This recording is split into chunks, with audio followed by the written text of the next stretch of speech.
하나님의 말씀으로 흥황하는 공동체라는 제목으로 우리가 말씀을 한번 생각해 보겠습니다. 자, 23년도 한 해가 시작되었습니다. 어제와 오늘 뭐 달라진 게 있습니까? 별로 달라진 게 없지요. 그죠? 눈 뜨면 똑같은 사람 보고, 그죠? 아침에 일어나도 똑같은 거 먹고, 그죠? 별로 달라진 게 없는 것 같아요.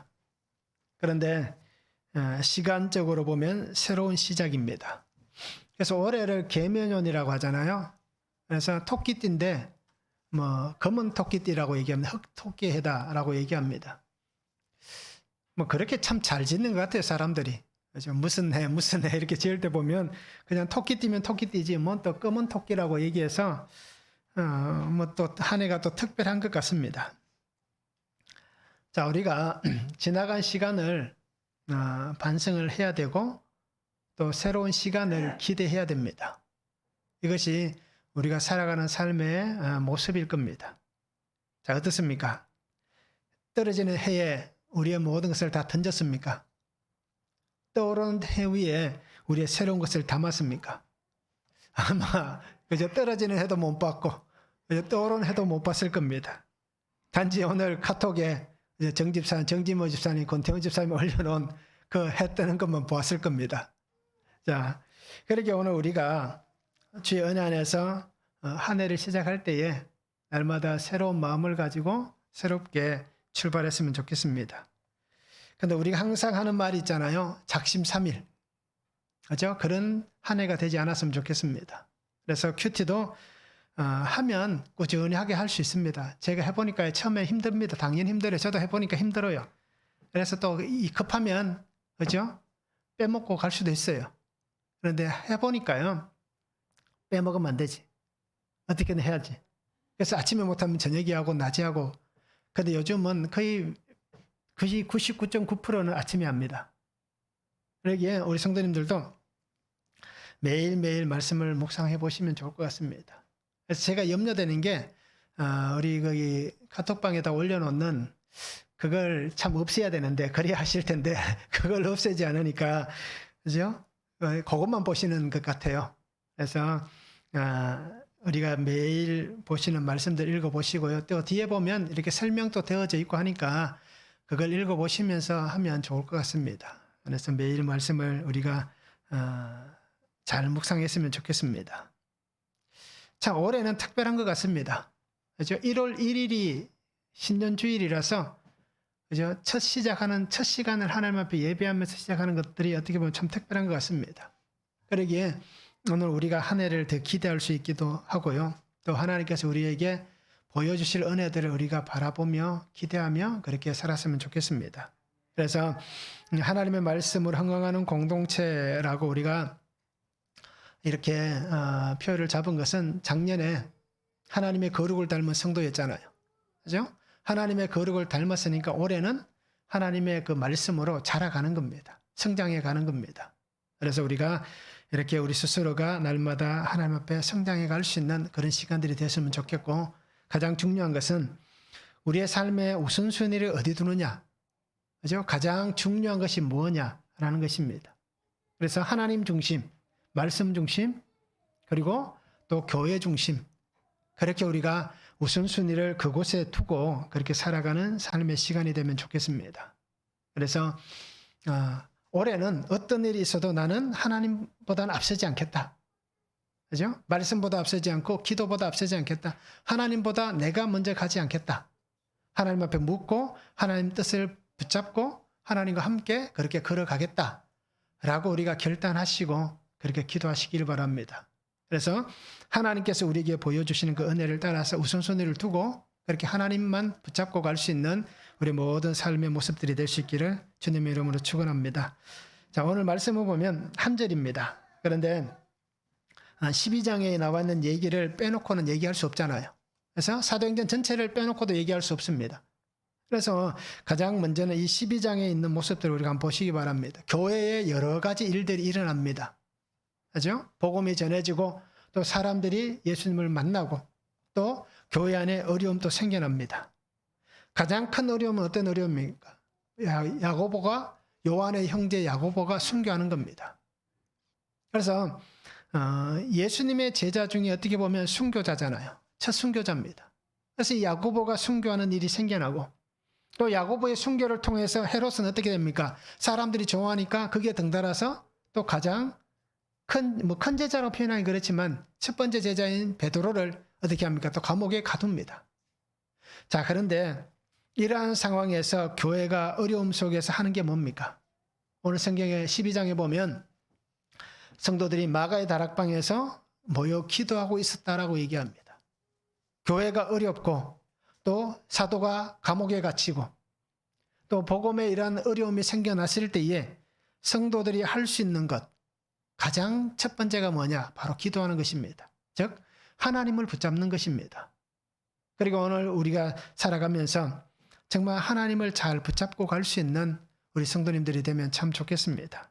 그리고 성경 오늘 윗부분에 보면 또 어떻습니까? 헤롯은 하나님께서 결국 치십니다. 그래서 그가 벌레에 먹어 죽었다라고 그렇게 표현을 하고 있습니다. 실제로 요세푸스의 글에도 보면 그렇게 나와 있습니다. 그래서 하나님께서는 이 교회의 이러한 상황들을 보여주셨습니다. 그런 가운데에 오늘 24절에 보니까 하나님의 말씀은 흥황하여 더하더라 라고 얘기합니다. 어떻게 보면 참 반전이잖아요. 이해할 수 없잖아요. 어려움이 그렇게 힘든 일이 생겼는데 어떻게 하나님의 말씀이 이렇게 흥황하였는가, 더하여졌는가라는 것입니다. 자, 흥황하다는 것은 우리가 어떻습니까? 아옥사노라는 헬라어를 씁니다. 자라게 한다, 성장하다, 증가하다, 더 크게 되었다라는 뜻입니다. 그래서 이 단어는 흥황하여라는 이 자라난다는 단어는 뭐 농사 지으시는 분들은 또 그 경험이 있는 분들은 잘 아실 거예요. 과일이 성장하듯이 자연스럽게 성장해 가는 과정을 표현한 단어입니다. 그러니까 어떤 힘에 의해서 어떤 물리적인 영향에 의해서 갑자기 확 커진 게 아니라 서서히 자라나가고 있다는 겁니다. 그죠? 꽃이 피고 열매가 맺혀가면서 눈에 보이지 않을 만큼 조금씩 자라가는데 어느 날 보니까, 그죠? 먹을 만큼, 탐스러울 만큼 좋은 열매가 되어져 있는 그러한 모습을 얘기하고 있는 것입니다. 더하더라라는 단어는 플레디노라는 단어를 씁니다. 그래서 증가하다, 이것도 똑같습니다. 증가하다, 많아지다, 배가 되다라는 뜻입니다. 그러니까 하나님의 말씀이 어떻습니까? 교회든 성도든 모든 그 환경이든 그 속에서 날마다 성장하고 성장해 나가고 있다는 겁니다. 눈에 보이지 않지만 끊임없이 그렇게 확장되어져 가고 있다라는 것을 오늘 말씀해 주고 있습니다. 이것이 예루살렘 교회뿐 아니라 이방의 교회들까지 그렇게 흘러가고 있는 그 장면들을 오늘 말씀해 줍니다. 자, 그래서 올 한 해 동안 우리가 하나님의 말씀으로 흥황한 공동체가 되려면 어떻게 해야 되느냐? 첫 번째는 말씀이 들려져야 됩니다. 말씀이 들려야 됩니다. 자, 하나님의 말씀이 우리에게 들려져야 됩니다. 성도의 삶에서 가장 중요한 것이 말씀이 들리는 겁니다. 우리가 TV를 보잖아요. 연속극을 보면서 드라마를 보면서 그저 그 주인공들이 나누는 대사가 들려지지 않으면 어떤 일이 벌어질까요? 보기는 보는데 저게 뭐야? 라고 될 겁니다. 그죠? 우리 집에도 그런 사람이 한 명 있습니다. 같이 TV를 보다가 저한테 꼭 물어봅니다. 지금 무슨 말 했냐? 라고 물어봅니다. 자, 이렇듯 우리가 말씀이 들려져야 되는데 성도에게서 중요한 것은 하나님의 말씀이잖아요. 그런데 하나님의 말씀이 들려지지 않는다라면 참 이거 심각한 문제입니다. 자, 말씀은 무엇으로 듣습니까? 듣는다는 표현이 어떻게 보면 참 어색할 수도 있겠죠. 듣는다는 표현이 어떻게 보면 표현하는 자체가 그럴 수도 있습니다. 그런데 우리가 어떻습니까? 이 듣는다는 것은 우리의 삶 속에 들려져야 한다는 것입니다. 나의 삶에 이 하나님 말씀이 들려져야 됩니다. 그래서 귀가 열려서 말씀이 들려지는 것. 또 하나는 어떤 것이겠습니까? 육신의 귀가 열려서 말씀이 들려져야 된다면 영의 귀가 열려서 말씀이 들려져야 되는 것입니다. 자, 우리는 하나님의 형상을 따라 지음을 받았잖아요. 그래서 하나님께서 우리를 만드셨습니다. 우리는 다 그렇게 고백합니다. 하나님이 나의 창조주이십니다 라고 고백을 합니다. 자, 그러면 우리는 하나님의 형상을 닮아 그렇게 지음받은 사람이기 때문에 하나님의 말씀이 들려지는 것이 당연한 것입니다. 그렇죠? 하나님의 뜻을 분별하는 것이 당연한 것입니다. 그런데 왜 듣지 못하고 분별하지 못했을까요? 가장 큰 이유는 뭡니까? 죄 때문입니다. 죄가 들어옴을 통하여서 우리가 하나님의 말씀이 들려지지 않는, 하나님의 말씀을 분별할 수 없는 그런 상황이 되었습니다. 그런데 하나님 앞에 있는 사람들은 어떻게 될까요? 죄가 있다 하더라도, 죄로 인해서 지금 우리가 고통 가운데 있다 할지라도 하나님 앞에 있는 사람들은 하나님의 음성이 들려지는 겁니다. 말씀이 들려지는 것입니다.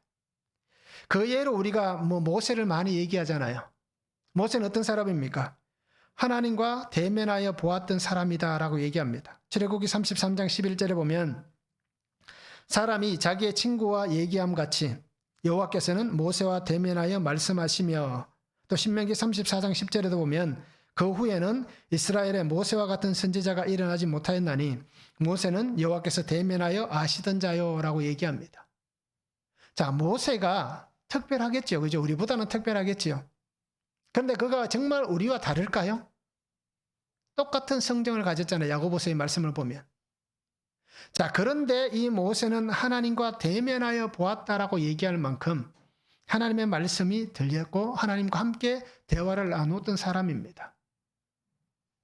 자, 이렇듯 하나님 앞에 있는 사람들은 하나님의 말씀이 들려야 되는데, 이 하나님의 말씀이 들린다는 것은 바로 하나님의 임재를 경험하는 것입니다.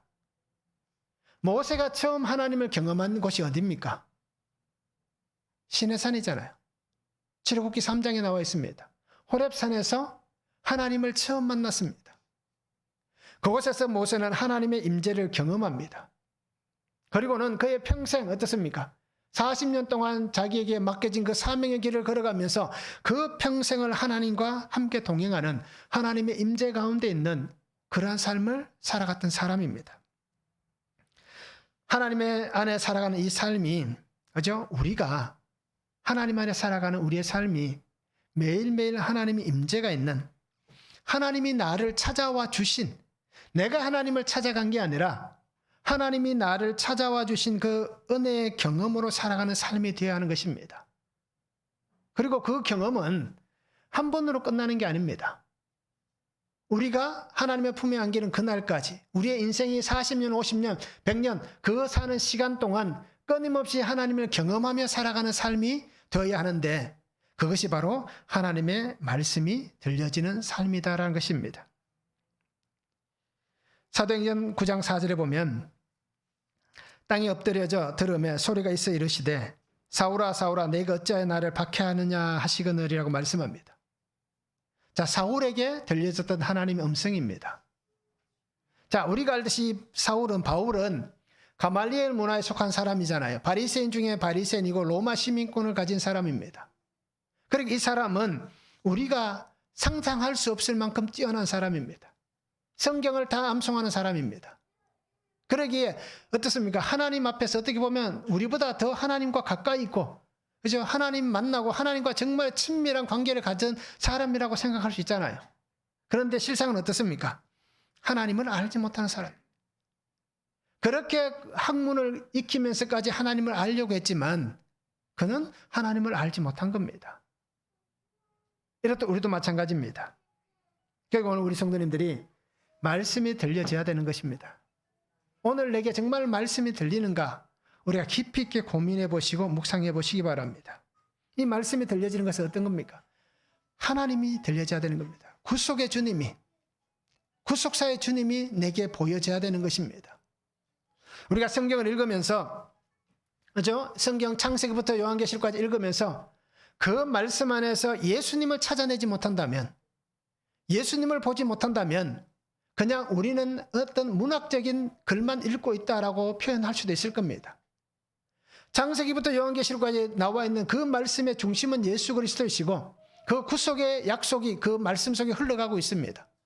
그런데 우리가 말씀을 읽으면서 그 은혜를 경험하지 못한다면, 정말 주님이 나를 위해 죽으셨고 십자가의 주님이 나의 주님이시다, 그 피가 나 때문에 흘리셨다라는 그 고백이 없다면 우리는 그 말씀이 들려지지 않는 것입니다. 그리고 오늘 성도님들이 주님께서 나를 찾아오시는 그 간절함을 보시기 바랍니다.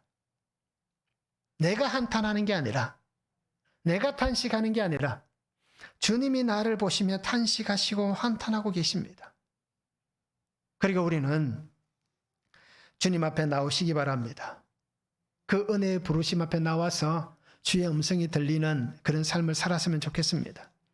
요한계시록 3장 20절에 이렇게 말씀합니다. 볼지어다 내가 문 밖에 서서 두드리노니 누구든지 내 음성을 듣고 문을 열면 내가 그에게로 들어가 그와 더불어 먹고 그는 나와 더불어 먹으리라. 문을 열어야 됩니다. 귀가 열리고 영이 열리고 그 열림을 통하여서 우리를 열어야만 그 속에 주님이 임재하시는 겁니다. 하나님은 끊임없이 우리 곁에 계시지만 우리가 주님을 받아들이지 않는다면, 주의 음성이 우리 안에 들려져서 구속사의 은혜가 우리 안에 경험되어지지 않는다면 그냥 주님은 그냥 우리 곁에 계실 뿐입니다. 나의 주님이 아닌 것입니다. 그냥 그 사람의 주님일 뿐이고 신앙 좋은 한 사람의 주님일 뿐이지 나와는 상관없다라는 것입니다. 지난주에 말씀드렸듯이 부모님의 주님은 될 수 있지만, 형제의 주님은 될 수 있지만 나의 주님은 되지 못한다는 겁니다. 그리고 오늘 성도님들이 여시기 바랍니다. 귀를 열고 우리의 모든 것을 열어서 주의 십자가의 은혜가 나의 삶을 두드릴 때에 주님을 영접할 수 있는 그런 은혜의 삶이 되면 참 좋겠습니다. 죽음으로 우리는 달려갑니다.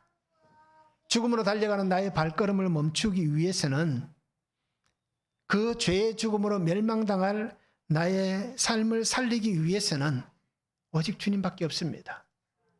주의 음성이 들려야만 멈출 수가 있고 두드리시는 그 소리가 들려야만 나를 깨울 수가 있는 것입니다. 그리고 오늘 성도님들이 사랑하는 주님의 음성을 듣고 주께로 돌아가는 그 믿음의 삶이 되기를 원합니다. 한번 적용해 보시기 바랍니다. 주의 말씀, 구속의 음성이 들리십니까? 그 음성이 들리시는지 우리가 한번 적용해 보시기 바랍니다. 나를 위해 죽으신 그 구속의 주님을 만났습니까? 만나보시기 바랍니다. 그죠? 결정적인 계기들이 분명히 있을 겁니다. 저에게도 목사지만 정말 이 구속의 주님을 경험한 그 시간이 정말 오랜 시간 동안 그렇게 사역을 했지만 그 은혜를 경험한 시간이 불과 2년 전이었습니다. 2년 전에 하나님께서 제게 이 정말 구속의 주님이 정말 나의 구속의 주님이십니다. 정말 그 사랑하는 주님을 제가 만나고, 그죠? 그 삶을 정말 하나님 앞에 고백할 수 있는 시간이었습니다. 그리고 정말 그 순간에 정말 주의 그 마음이, 그죠? 저에게 그대로 있는 것을 보았습니다. 그리고는 제가 그렇게 살아오면서 눈물을 흘려본 적이 별로 없습니다. 그렇게 없습니다. 그런데 그 눈물을 흘리게 하시는 하나님을 경험한 거예요. 우리 성도님들도 잘 적용해 보시기 바랍니다. 그 왜 그런지에 대한 내용은 제가 나중에 말씀을 드리겠습니다. 동의를 구해야 되기 때문에. 그죠? 그런 일이 있습니다. 그래서 정말 우리가 구속의 음성이 들리는지, 그죠? 구속의 주님을 만났는지 한번 적용해 보시면 좋겠습니다. 두 번째는 죄의 고백이 있어야 됩니다. 자, 하나님의 말씀으로 흥황하여 가는 성도가 되기 위해서는 이 죄의 악함을 벗어야 됩니다. 죄는 우리에게 끊임없이 속삭입니다. 그렇잖아요. 끊임없이 속삭입니다. 괜찮다, 괜찮다. 아무도 안 보는데 어때? 괜찮아. 아무도 모를 거야. 하면서 끊임없이 우리 곁에서 속삭입니다. 우리를 항상 하나님의 말씀에서 멀어지게 만듭니다. 하나님의 뜻하신 그 은혜 안에서 우리를 떨어져 나가도록 유혹을 합니다. 그리고는 더 큰 죄를 짓게 만듭니다. 그 작은 죄를 가리고, 그죠? 그것을 무마시키기 위해서 또 더 나쁜 짓을 하게 만드는 것이 바로 이 죄란 것입니다. 그러게 우리는 하나님 앞에 나아가려면 이 죄를 끊어야 됩니다. 죄는 하나님 앞에 나아가지 못하도록 우리의 마음과 삶을 부끄럽게 만듭니다. 그렇잖아요. 아마 그렇게 말씀하시는 분들이 많을 거예요. 하나님 앞에 참 부끄럽다. 그죠? 그렇게 고백하시는 분들이 많을 거예요. 그러면서 또 죄는 이렇게 우리를 만듭니다. 나 같은 사람이. 우리 표현으로 뭡니까? 뭡니까? 내까짓게. 그죠? 나가 맞습니까? 내가 맞습니까? 내까짓게. 이렇게 표현하잖아요. 그죠? 이렇게 표현하도록 만듭니다. 죄는. 그래서 정말 우리가 하나님의 말씀으로 자라가기를 원하시고 성장하기를 원하신다면 정말 우리는 이 죄의 굴레를 끊어야 되고 벗어나야 됩니다. 숨길수록 더 힘을 냅니다. 그래서 우리가 약재료를 쓴다는 표현을 쓰잖아요. 우리가 이 모임을 하면서 혹시라도 우리 안에 있는 것들을 고백하고 하면 혹시 이것이 부끄러움이 되고 사람들에게 치부가 되고 또 그 다른 사람들 이것을 가십거리로 삼아서 우리에게 어떻게 보면 상처가 생길 수도 있을 거예요. 그런데 그것을 넘어가야 되는 겁니다. 그래야 죄가 힘을 잃어버립니다.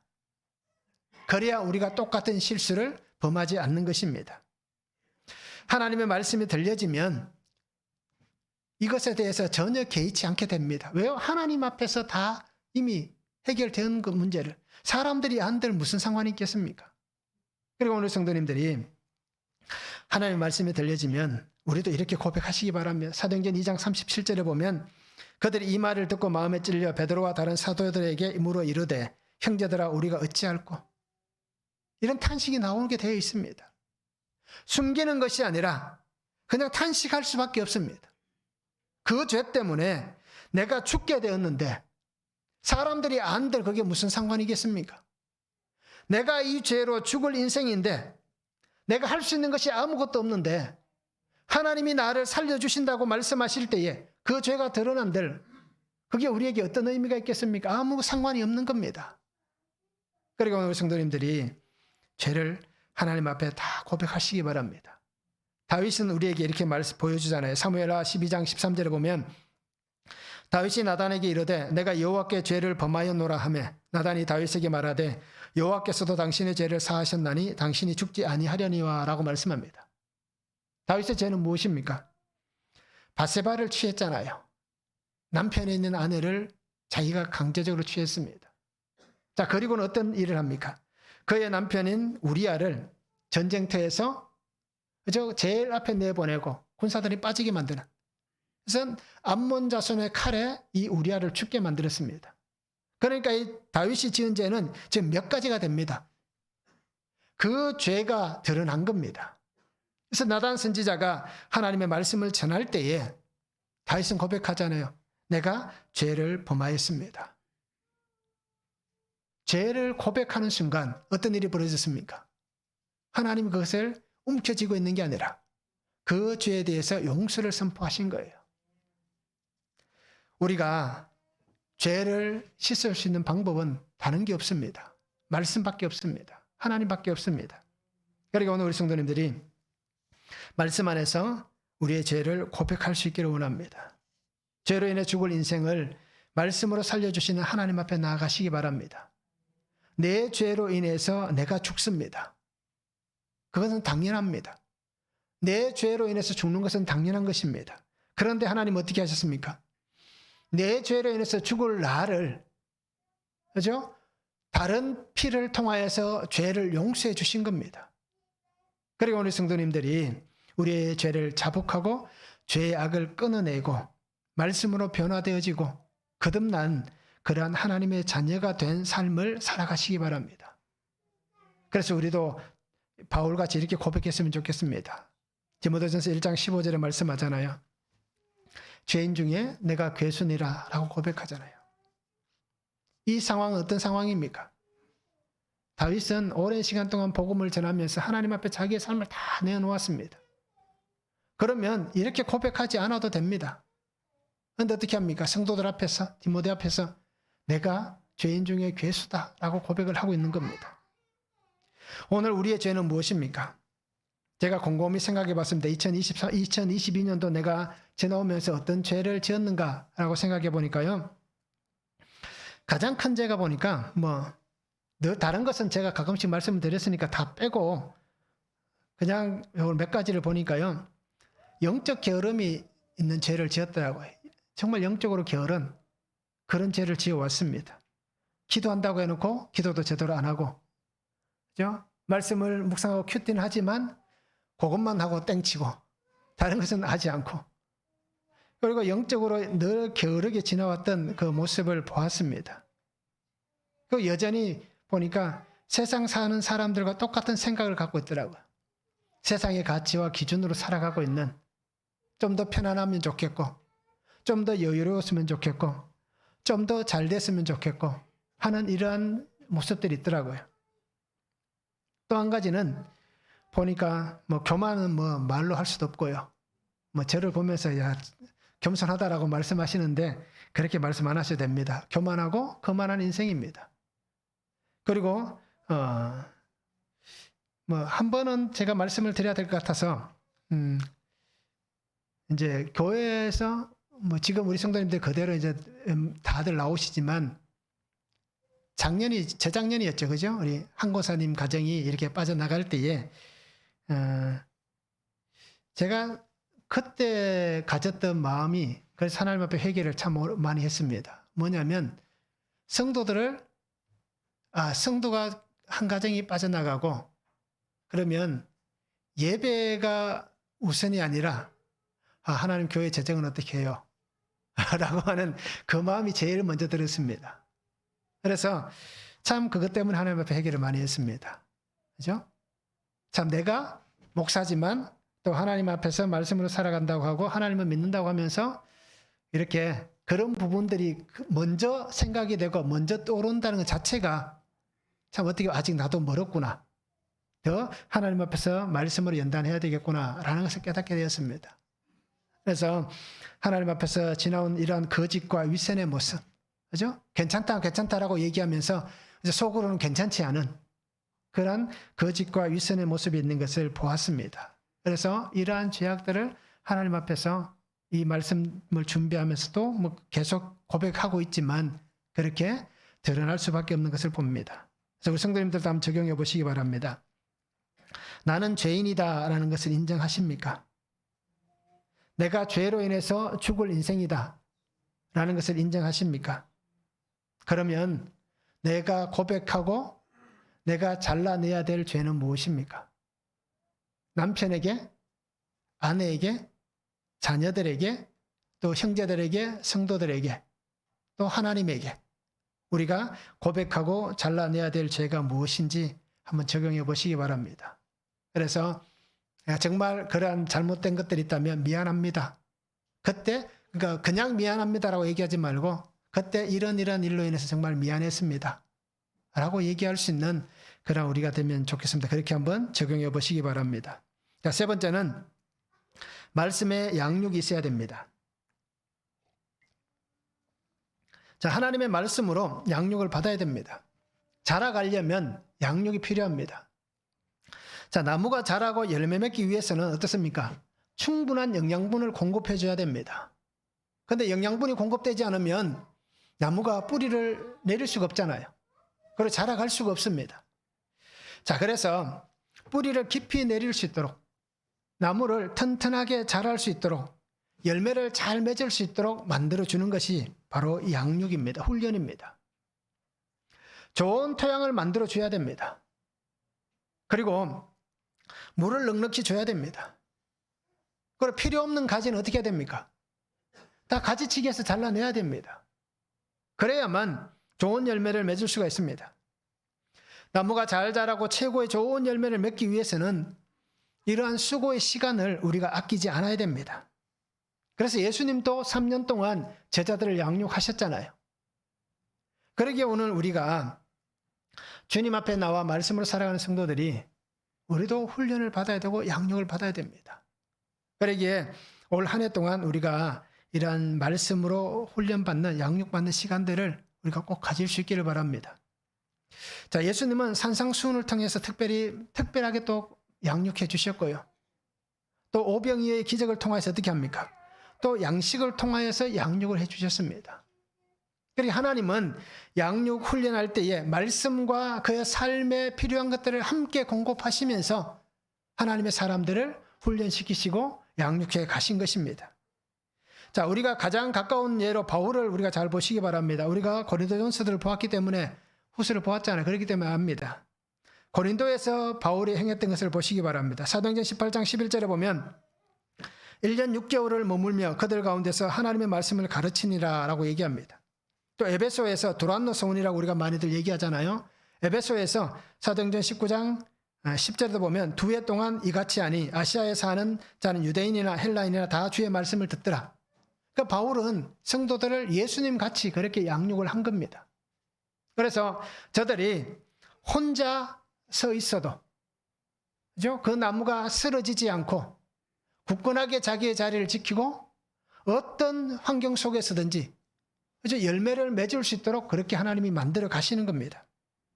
그래서 오늘 우리는 끊임없이 그렇게 훈련을 받아야 됩니다.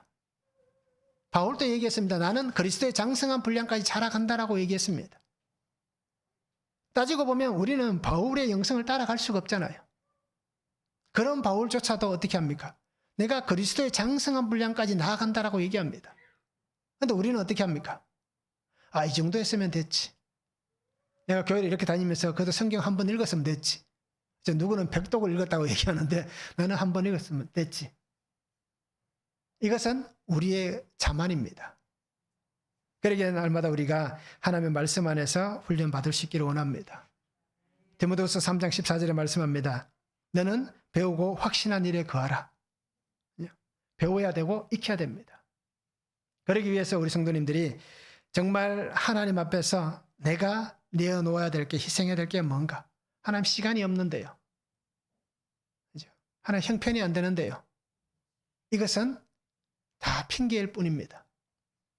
시간은 내면 되고 형편은 만들면 됩니다. 그렇잖아요. 이것 아니어도 그냥 소비하는 시간이 얼마나 많습니까? 그냥 허비되어 버리는 형편들이 얼마나 많습니까? 그러니까 하나님 앞에서 우리가 그렇게 훈련을 받을 수 있기를 바랍니다. 아마 10주 정도 할 겁니다. 10주 정도 해서 이렇게 훈련을 할 텐데요.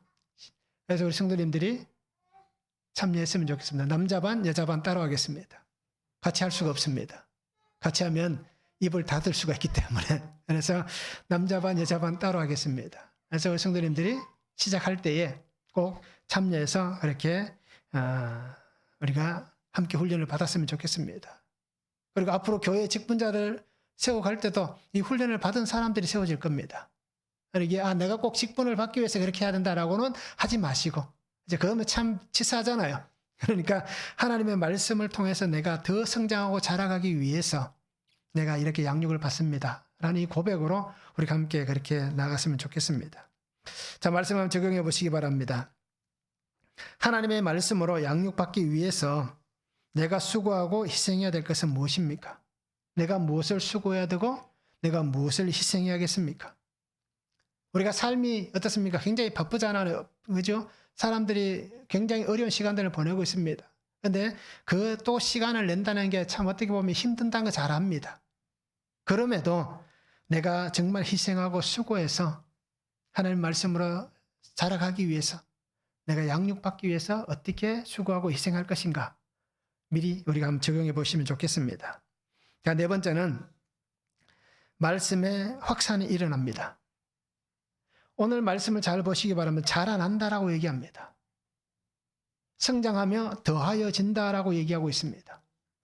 이것은 하나님께서 보여주시는 겁니다. 하나님의 말씀으로 흥왕하여 더하더라 라고 얘기합니다. 말씀이 살아있다는 건 우리는 잘 압니다. 히브리서의 말씀같이 하나님의 말씀이 살아있기 때문에 오늘 우리 속에도 죽은 말씀이 아니라 생명, 살아있는 말씀이 우리를 바꾸어 가는 겁니다. 하나님의 말씀이 살아있기 때문에 변화와 성장은 일어나는 것입니다. 자, 교회가 어떤 상황입니까? 야고보가 순교를 당했잖아요. 베드로가 지금 감옥에 갇혔습니다. 사회적으로는 헤롯 왕이 죽었습니다. 그러면 굉장히 어수선하고 혼란한 상황들입니다. 사건들을 통해서 고난과 환경이 찾아옵니다. 또 아픔이 생겨날 수 있습니다. 그런데 오늘 성경을 보시면 그 고난과 혼란 속에서, 아픔 속에서 하나님의 말씀이 성장해가고 개인이 성장해가고 교회가 성장해가는 것을 보여주고 있습니다. 이렇게 어려운 상황이 생기면 사람들은 대부분 움츠러들잖아요. 그리고 피합니다. 도망가고 싶습니다. 그래서 이러한 상황이 생기면 이제 모든 것이 끝났다라고 생각하면서 더 이상 나는 안 된다라고 생각하면서 물러납니다. 그런데 하나님 어떻게 하십니까? 우리의 생각과 우리의 계획과는 전혀 다른 모습을 보여주고 있습니다. 그리고 오늘 우리 성도님들이 하나님 안에서 내가 가지고 있는 나의 원함이 아니라 하나님께서 나를 통해서 하나님의 원하심대로, 고린도후서에 그렇게 나와 있지 않습니까? 하나님의 원하심대로 우리가 그렇게 살아갈 수 있는 성도들이 되면 참 좋겠습니다. 오늘 당연히 이 사도행전의 이 말씀을 보면 이 환난의 때, 핍박의 때 교회가 무너지는 것이 당연한 것입니다. 교회가 문을 닫아야 되는 것이 당연한 것이고, 성도들이 어떻습니까? 신앙을 버리고 세상으로 가는 것이 당연한 그러한 상황입니다. 그런데 반대의 일이 일어납니다. 더 왕성해지고 더 확장되어져 가고 더 놀라운 일들이 하나님의 은혜 안에 일어나고 있습니다. 그리고 오늘 성도님들도 우리의 삶의 환경에 멈추지 마시기 바랍니다. 우리의 삶의 환경에 하나님께서 역사하시는 은혜를 가두지 마시기 바랍니다.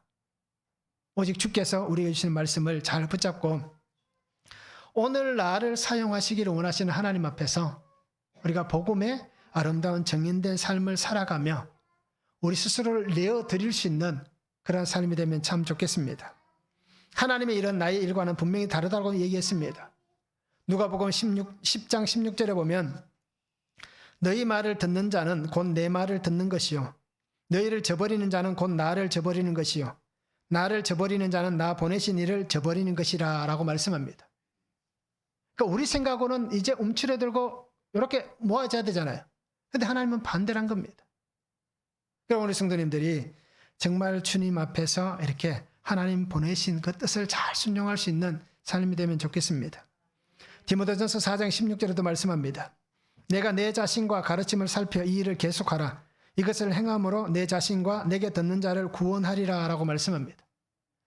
내가 하는 것이 아니라 하나님께서 그렇게 해 주실 겁니다. 그냥 나는 사용되어지는 도구에 불과합니다.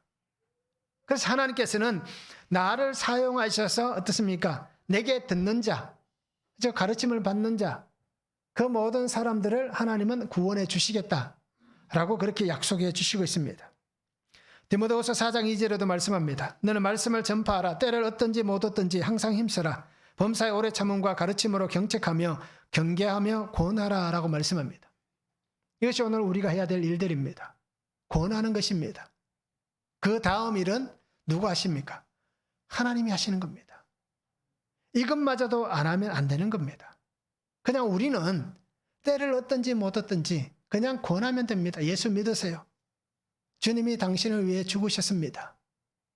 라고 전하기만 하면 됩니다. 그 사람이 받든 안 받든 그 나중 문제는 하나님의 것이기 때문에. 그런데 우리 가까이의 사람들에게 복음을 전하지 않아서 나중에 그 사람이 누군가를 통해서 복음을 들었다면 우리에게 뭐라고 얘기하겠습니까? 당신은 왜 나에게 이 은혜를 전해 주지 않았느냐? 라고 분명히 우리에게 원망의 소리를 할 것입니다. 그때 우리는 부끄러움을 당할 수도 있는 겁니다. 그러기에 우리가 끊임없이 전할 수 있는 삶이 되기를 원합니다. 마태복음 13장 32절에도 말씀합니다. 이는 모든 씨보다 작은 것이로되 자란 후에는 풀보다 커서 나무가 되매 공중의 새들이 와서 그 가지에 깃들이느니라 라고 말씀합니다. 겨자씨에 대해서 얘기합니다. 눈에 보이지 않을 만큼 작은 씨앗인데 자라면 15m까지 자란다고 얘기합니다. 최고 자라면. 그러면서 그 나무가 된 그곳에 새들이 와서 깃든다라고 얘기합니다. 그리고 오늘 우리가 이 복음의 은혜 안에서, 그죠? 이 하나님의 말씀이 확장되어져 가는, 복음이 확산되어져 가는 이 은혜의 삶을 우리 성도님들과 또 저도 그렇게 함께 살았으면 좋겠습니다. 그래서 날마다 주의 복음을 전하시기 바랍니다. 그래서 올 한 해는 우리가 그렇게 결단했으면 좋겠어요. 한 사람이라도 주님께로 인도하겠다라는 그 결단을 가지고 우리가 함께 적용했으면 참 좋겠습니다. 한번 적용해 보시기 바랍니다. 나에게 주신 하나님의 약속의 말씀은 무엇입니까? 성경에 나와 있는 말씀들이 참 많잖아요. 그런데 따지고 보면 그 약속의 말씀은 다 그 사람들의 말씀이잖아요. 그렇다면 오늘 내게 주시는 약속의 말씀도 있습니다. 그 약속의 말씀은 무엇입니까? 그 약속의 말씀을 가지고 내가 전할 것은 무엇입니까? 정말 내가 전할 때에 어떤 약속을 전하시겠습니까? 자, 바울이 만난 주님을 전하시겠습니까? 오늘 내가 만난 주님을 전하시겠습니까? 우리 교회 어떤 권사님이 받은 그 만난 예수님을 전하시겠습니까? 내가 만난 예수님을 전하시겠습니까? 어느 것이 뭐 이렇게 표현하겠습니다. 어느 것이 약발이 더 받겠습니까? 그렇죠? 어느 것이 더 효과가 있겠습니까? 성경에 봐라. 디모데가 이렇게 하나님의 은혜를 경험했다. 이렇게 전하는 것과 내가 하나님의 이 놀라운 은혜를 경험했습니다. 라는 것, 어느 것이 더 아름다운 열매가 맺히겠습니까? 우리가 한번 적용해 보시기 바랍니다. 내게 주신 하나님의 약속이 있습니다. 그 약속의 말씀을 붙잡고 우리가 한번 전해볼 수 있기를 원합니다. 자, 오늘 우리가 이 한 해를 살아가시면서 예수님의 구속의 은혜와 능력으로 살아가는 한 해가 되었으면 참 좋겠습니다. 또다시 하나님은 우리에게 기회를 주셨습니다. 그렇잖아요? 또 이 새로운 한 해를 우리에게 주셨습니다. 그러기에 시작하는 이 시간에 우리가 최선을 다해서 그 과원지기가 주인에게 얘기하잖아요. 올 한 해만 더 참아달라. 내가 걸음을 주고 잘 가꾸어서 올해는 꼭 열매를 드리겠다. 그런데 만약에 열매가 맺지 않으면 내가 이 무화과나무를 내 손으로 잘라내겠다. 라고 했던 것과 같이 오늘 우리에게도 이 기회를 주셨는데 이 한 해 동안 최선을 다해서 정말 최고로 아름다운 열매를 하나님 앞에 드릴 수 있는 그러한 성도의 삶이 되면 좋겠습니다. 그래서 매일매일 우리가 말씀 안에서 정말 하나님의 풍성하심으로 잘 자라나서 그리스도의 장성한 분량까지 나아가는 우리들의 삶이 될 수 있기를 주님의 이름으로 축원합니다. 기도하겠습니다. 사랑의 아버지 하나님 감사합니다. 오늘도 주신 말씀을 바라봅니다. 아버지 하나님, 하나님의 말씀으로 흥왕하여 더하게 하시는 그 은혜의 풍성함으로 살아가게 하여 주시옵소서. 그래서 하나님, 정말 주의 말씀이 들리고 죄를 고백하고 하나님의 말씀으로 자라가고 또 하나님께서 내게 주신 그 삶의 자리에서 복음의 놀라운 역사가 일어나는 그 귀한 하나님의 사용하심에 아름답게 쓰임받는 귀한 성도가 되도록 주님 축복하여 주시옵소서. 하나님께서 우리를 만나주시고 주의 임재하신 그 은혜의 경험으로 평생을 살아가며 주의 품 안에 안기는 그날까지 주와 동행하는 복된 삶이 되도록 은혜 위에 은혜를 더하여 주시옵소서. 감사를 드리며 예수 그리스도 이름으로 기도하옵나이다. 아멘.